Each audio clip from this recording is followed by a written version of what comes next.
After hours behind a screen for work, this is how I satiate my body's ancient craving for real bodyweight movement.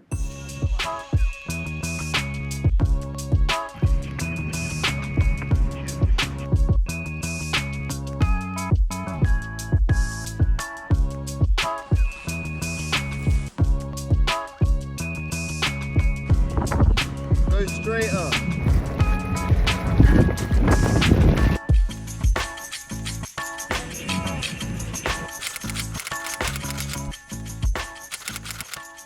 Let's get straight to it. So after 10-minute warm-up, I do this new exercise that I've made up to try and get stronger at the top part of the pull-up. I do as many change grips as I can before finishing the set, and I do this about 3 or 4 times. You can see in the second video I don't last as long because it does really put a massive strain on the grip strength, but if you want to have a grip strength of steel, then this is the exercise for you. I did 4 sets of these and as many as I could until I moved on to these side-by-side pull-ups. I don't know what they're called, but they're a regression and therefore a good intermediate exercise to do if you want to get your archer pull-ups eventually, or typewriter pull-ups, which rely heavily on having really good strength on either arm. So you can see the reason why these are more difficult than normal pull-ups is because I'm obviously pulling harder with one side. This was a playful session for me, so I later pretended that I was Ariel from The Little Mermaid by swimming, calisthenics swimming, I like to call it. I'll get copyrighted, but imagine The Little Mermaid music playing while you watch this. It's nice to add a little flair and femininity and artistry into calisthenics. So yeah, this wasn't a rep or a set, it was just a little something I did in between. I thought it would be cooler doing a wider pull-up because then I'd have more range when moving horizontally across the bar, but it doesn't look as cool. Either way, I always add one of these in between doing my reps and sets. Playtime and being creative is always the most important thing to me when training.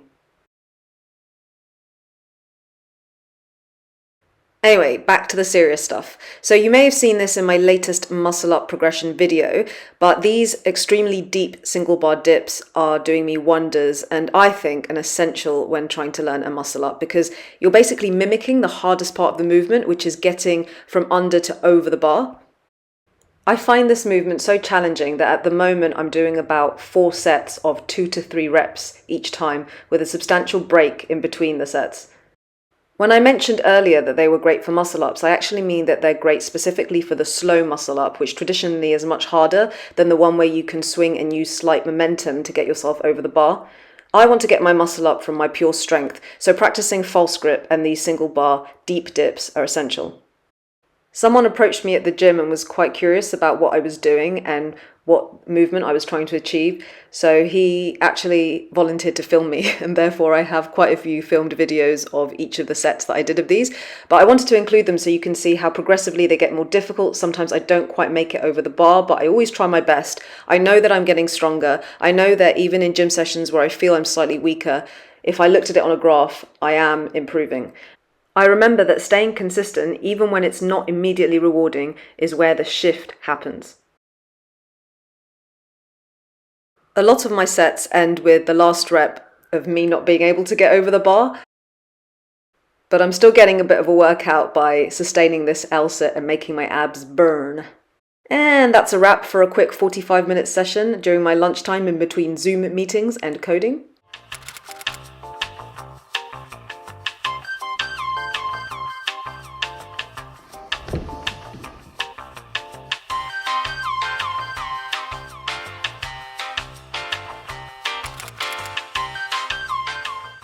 After a rest day that was unplanned, I was revving to go for this calisthenics session. I took it outside as the weather was nice, despite the fact you can't see any sunshine. I assure you it was quite warm. You can see the sweat patches underneath my armpits there, and I hadn't even started training. These are my first few warm-up pull-ups that I did to test out the lats. Rightly or wrongly, I tend to make my workouts on the spot according to how I feel on the day, and this time I decided to do an endurance workout where I did 6 pull-ups and then 10 dips consecutively with about 2 minutes rest in between for 5 rounds. So that ended up being 50 regular pull-ups and 100 regular bodyweight dips.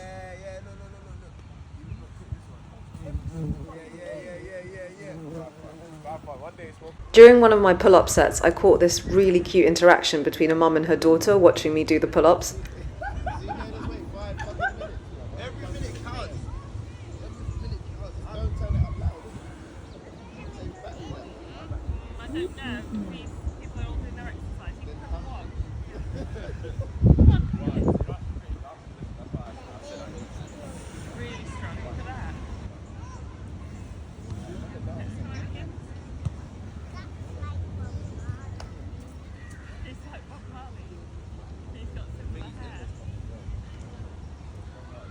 Whenever I'm in an outdoor calisthenics park, whether I've been there thousands of times or not, I love testing all the bars. I always involve this element of play and curiosity, even in workouts where I have a set goal and set exercises to do. I always get my exercises done, but I throw in a few miscellaneous ones too. This was me just testing the single bar dips and the negative muscle up. Many of these parks have different variations of monkey bars.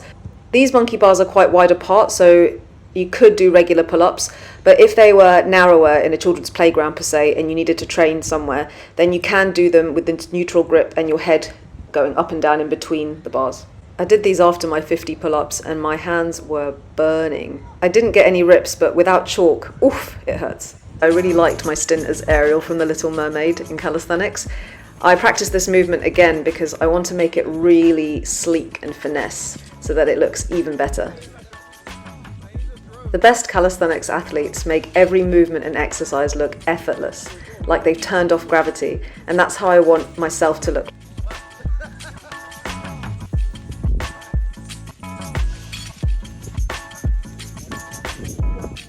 More common than in commercial gyms, in calisthenics parks, everybody starts talking to each other and you're soon making friends, giving each other advice about different exercises and being creative in how to use the bars.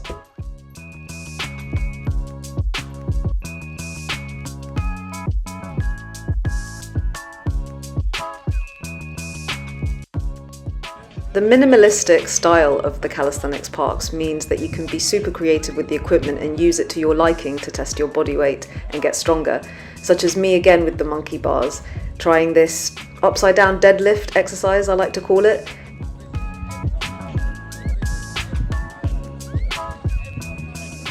This crunching of the abs is fantastic and works your whole upper body, a fantastic calisthenics compound movement. After a little chat and a break with the guys training in the park, I commenced the second part of my workout, using the floor. As I had decided I was doing endurance, I started off with 3 sets of 10 push-ups. With exercises that are deemed easier to do, I try and keep my form perfect by not allowing my back to concave or round, but keeping it straight throughout the movement.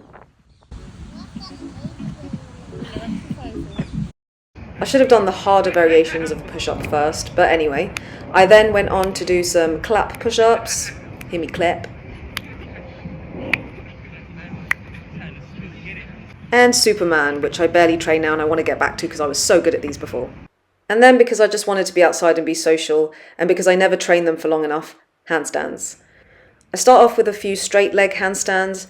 I feel that they require so much more patience than all the other calisthenics movements where you can naturally see a progress as your strength increases, but because handstands rely so much on a skill-based aspect and understanding where your body is at a given certain amount of time and upside down, they just take so much longer and are not correlated really with your strength gains. It's correlated more with how much patience you have and how many hours of your day you're willing to give to getting that handstand balance. A goal I'd set myself for the summer in the stag handstand, where my legs are split as you can see, is becoming more flexible and more mobile so that I have that front leg split further down. Imagine my foot touching my head, essentially. I know I probably won't get there this summer, but by filming myself I can track my progress and keep motivated, seeing myself get better. As I had lots of gaps and lots of chatting sessions with the guys who were training, I'd say the whole session in the park I was there for over 2 hours. Now obviously that doesn't mean you guys have to spend over 2 hours training at the gym. It's because this is considered my social time and I like doing this, so I want to spend longer here. You can see at the end of my whole workout I had spent around 35 minutes, almost 40 minutes just doing these stag handstands, and this was the last one I had. And gradually, I think we have made a little bit of progress just by me practicing at the end of my session. Yeah. But of course, when you think it's over, it ain't over. I had the brilliant idea at the end of my 2-hour session to do the monkey bars, but do a pull-up in between the monkey bars. But I needed, as you can see, like, I'm shaking everywhere, and I hadn't considered that the monkey bars are quite wide apart, so I need to swing slightly. I'm super fatigued at this point, but I had visions of me on Ninja Warrior. One more, that's it. Go on. Just goes to show you, when you think you have nothing left in the tank, I've got nothing left. I've got nothing left. you do.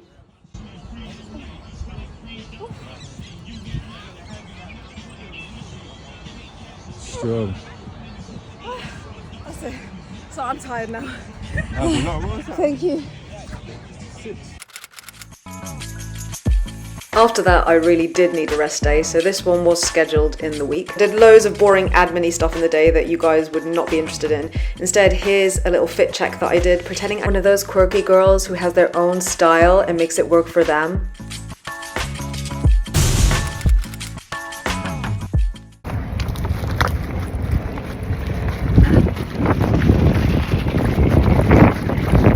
High ponytail.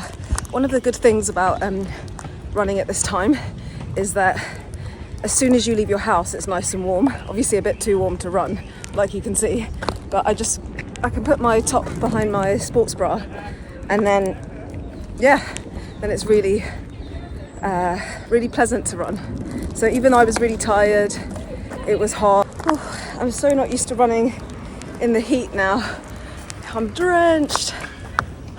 But I didn't feel like it. It was much easier to get out the house and do a run. I think you really test your resilience and perseverance running in the winter when it's raining. And you can check out my other running videos where I feel like I'm working mentally more than physically when I go for a run, just to get out the door. I haven't been sleeping well these past 3 days. I've been waking up super early to try and get skating in before work. So yeah, just felt really lethargic and tired. But I said I was going to do 1 run a week to keep the running up in case I ever do any races in the summer, just to have like a good baseline. So yeah, kept keeping to my word. And in this session, I was feeling super strong, and this is the heaviest I've ever attempted to pull up. Over 21 kilograms. But I failed. Stay tuned till the end to see me actually break one of my PBs in calisthenics this week. This is a combo training of 2 days, hence why I'm wearing slightly different clothes, but I wanted to show you how zoned in I am with these single deep bar dips, that I'm actually doing them twice a week instead of just once a week. As I get stronger, they become less fatiguing on the body, and I can train them more and longer. After doing various weighted dips and weighted pull-ups that you can see in all of my other fitness calisthenics hybrid videos, I've included the best bits of my workout, the things that are a little bit different, like doing these pull-ups around the bar. So I'm basically turning 360 because I'm working on my grip strength and pull-ups in all different hand positions. And you can see I'm also challenging my grip time on the bar. Contrary to what most people think, calisthenics people can hang on a bar, obviously, because we do a lot of our training on it. But in terms of endurance with hanging, the people who do bouldering are exceptional. I've seen them hang on there for like 4 or 5 minutes. And the last exercise of the day that I did for a few reps is this slightly new one where I'm hanging in an L sit, but I want to work my obliques either side of my abs, so I twist from side to side. This again is a regression and an easier exercise to the more complex one, which are called window cleaners, where you do a toes to bar and you're going from side to side. I did 3 sets of these for as many as I could do each set. Okay guys, drum roll please. It may not have been the over 21 kilograms weighted pull-up, but I got 2 of these 16.5 kilogram pull-ups, which is a PR for me. And since I smashed it, I think you also need to smash that like button if you've enjoyed the video. Thank you so much for watching up until here. Thank you for supporting me. It means so much. This face right here is the face I make when I get positive feedback from my videos. If you fancy watching more of these fitness weeks and how I balance my work as a developer with calisthenics and running and being a hybrid athlete, then watch this video right here. Si has llegado hasta aquí, ¿me entiendes? Déjame un corazón en los comentarios. Ahora me apetece hablar en castellano, no sé por qué, pero bueno, me voy a comer unas lentejas y hacer unas dominadas. Chao.